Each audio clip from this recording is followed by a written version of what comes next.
Seorang pria mabuk menyerang polisi dengan senjata tajam di Toboali, Bangka Selatan. Akibatnya korban mengalami luka serius dan dirawat di rumah sakit.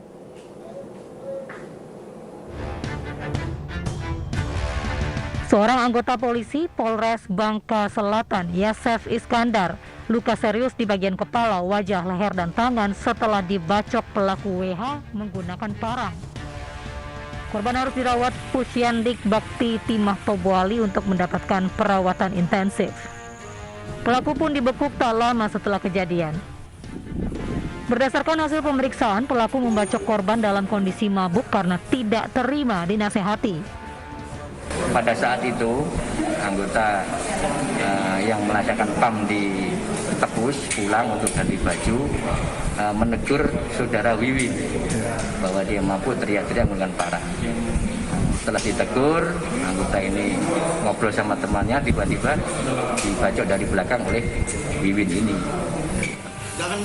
Guna mempertanggungjawabkan perbuatannya, pelaku dijerat pasal 351 KUHP dengan ancaman maksimal 5 tahun penjara.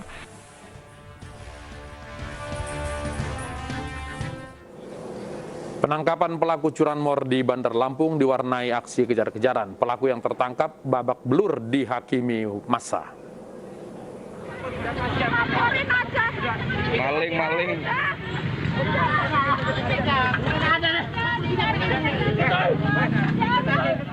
Dari video rekaman warga ini terlihat, satu orang pelaku curanmor jadi bulan-bulanan warga yang kesal karena pelaku bersikeras membantah mencuri motor.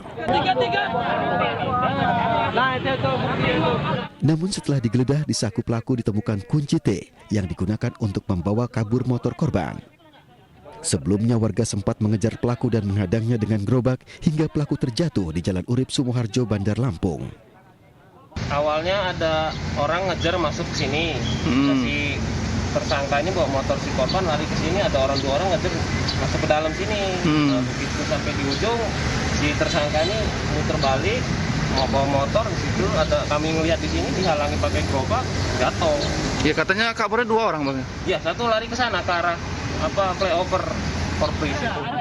Polisi yang tiba di lokasi langsung mengamankan pelaku dan mengejar satu orang pelaku lainnya.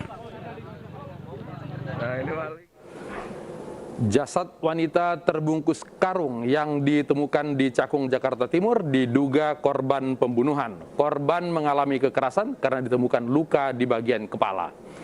Mayat dalam karung ini ditemukan pertama kali oleh petugas kebersihan di Jalan Raya Bekasi, Cakung, Jakarta Timur. Polisi yang tiba di lokasi kemudian membuka karung dan ternyata isinya jasad wanita terbungkus dengan kardus dalam kondisi tanpa busana, dengan kaki dan tangan terikat. Petugas kemudian mengambil sidik jari korban untuk mengungkap identitas. Kapolsek Cakung, Kompol Satria Dharma menyatakan wanita ini korban pembunuhan dengan kekerasan karena ditemukan bekas luka di bagian kepala. Jasad korban kemudian dibawa ke Rumah Sakit Polri untuk otopsi.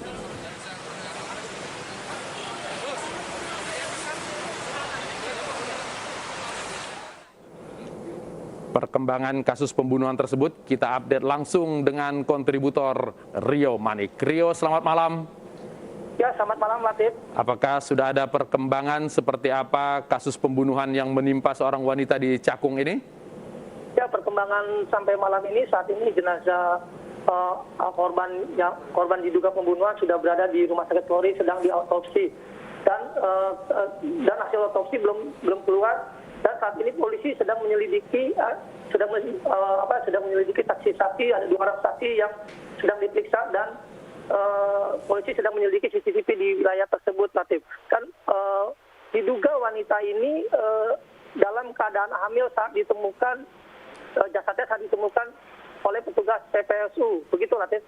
Oke, tadi sudah sempat mengambil sidik jari. Apakah identitas termasuk sudah diketahui atau bagaimana?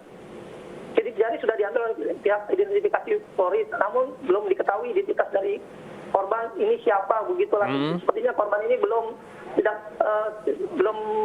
merekam EKTP seperti itu, Latif. Oke, apakah sudah ada olah TKP untuk menjelaskan bagaimana proses pembunuhan ini terjadi? Ya, tadi pagi di lokasi sudah dilakukan olah TKP, namun kronologis pembunuhannya belum diketahui, begitu, Latif. Oke, jadi sejauh ini apa yang bisa disampaikan oleh kepolisian kepada publik tentang penemuan mayat tersebut? Sejauh ini pihak kepolisian menyampaikan kepada publik apabila ada keluarga dari masyarakat yang kehilangan sanak saudaranya yang kehilangan sanak saudaranya sudah berapa lama, silakan mendatangi Polsek Cakung ataupun mendatangi kamar jenazah Rumah Sakit Polri Kramat Jati, seperti itu. Sebelum ditemukan oleh petugas PPSU, apakah ada saksi yang melihat proses pembuangan atau kejadian tertentu di lokasi tersebut? Sampai saat ini saksi baru diperiksa 2 orang, yaitu petugas PPSU itu sendiri dan pihak kepolisian masih menyelidiki CCTV yang berada di lokasi sepanjang jalan Bekasi Raya itu, gitu Latif. Kawasan ini termasuk yang biasanya ramai dilalui orang atau kawasan yang sepi? Ya, kawasan ini memang kawasan yang ramai dilalui karena jalan lintas utama dari Jakarta menuju Bekasi, begitu Latif. Penemuan itu sudah berlangsung pada siang hari, artinya sebetulnya warga bisa melihat ada proses pembuangan atau kejadiannya sebelumnya. Apakah polisi bisa mengkonfirmasi ini? Diduga jasad itu dibuang sekitar dini hari, begitulah itu. Karena pihak petugas kebersihan dari PPSU menemukan jasad itu sekitar pukul 6:30 pagi, di mana 6:30 pagi itu masih keadaan di PPK ini terlihat sepi, begitulah.